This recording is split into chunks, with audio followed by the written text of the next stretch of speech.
దైవ మర్మములు. సహోదరుడు భక్త సింగ్ గారి అనుభవంలో దేవుడు ఆయనకు బయలుపరిచిన దైవ మర్మములు.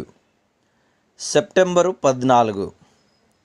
స్టెఫెను కృపతోనూ బలముతోనూ నిండినవాడై ప్రజల మధ్య మహత్కార్యములను గొప్ప సూచక క్రియలను చేయుచుండెను.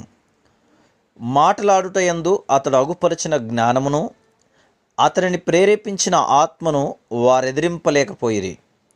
అపోస్తలుల కార్యములు 6వ అధ్యాయము 8-10 వచనములు. అపోస్తలుల కార్యముల యందలి ఈ భాగము నీవు నేను ఎట్లు పరలోక సంబంధమైన ఖ్యాతి నిత్యమైన పేరు నిమిత్తమై ఎన్నుకొనబడితిమో చూపించును. ఉదాహరణకు, కొంతమంది విశ్వాసులు ఒక గ్రామంలో జీవించుచున్నారనుకోండి. నీవక్కడికి వెళ్ళి మీరు సుబ్బారావు నెరుగుదురా అని ప్రశ్నించినచో వారు లేదు అని జవాబిచ్చెదరు. అది కుగ్రామమైనప్పటికీ అతని పేరు తెలిసిన వారు బహు కొద్దిమందే ఉన్నారు.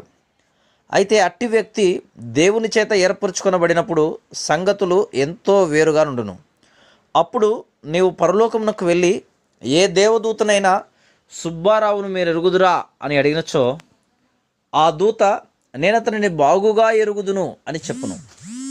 నీవెలాగూ ఆయనను ఎరుగుదు అని నీవు ప్రశ్నించగా అతడు మా పరలోకపు రాజు ద్వారా ఎన్నుకొనబడి ఉన్నాడు, ఆ ఏర్పాటును గూర్చి మా రాజే మాతో చెప్పి ఉన్నాడని చెప్పును. ఈ భూమి మీద ఒక మానవునికి ఏ విలువయూ లేకపోవచ్చును. అయితే అతడు దేవుని వలన ఏర్పరచుకొనబడినచో పరలోకపు సైన్య సమూహము చేత సంతోష ఆనందములతో అంగీకరించబడును. విచారకరమైన సంగతి ఏమనగా, బహు కొద్ది మంది విశ్వాసులే ఆయనచే ఏర్పరచుకొనబడిన పాత్రలుగా ఉండుటకు ఇష్టపడెదరు. నీవు నిజముగా మంచి క్రైస్తవునివై ఉండవచ్చును, నీ అంతస్తు గొప్పదై ఉండవచ్చును. అయితే దేవునికి అంతకంటే అధికంగా కావలను.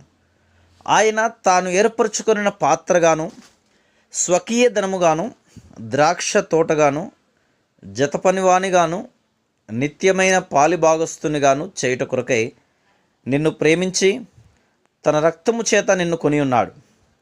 అయితే అవసరమైన మొదటి యోగ్యత ఏమనగా, అంతస్తులకై పని చేయకుండా స్టెఫను వలె మనం ఉండవలను.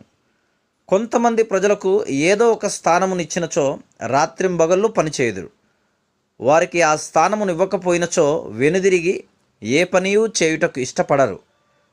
వారు కేవలం పేరు కొరకే పనిచేయుచున్నారు. స్టెఫెన్ అయితే పేరు, గొప్పతనము, స్థానము కొరకై పనిచేయలేదు. అతడు నెమ్మదిగాను ప్రేమతోనూ పనిచేసెను. Praise the lord.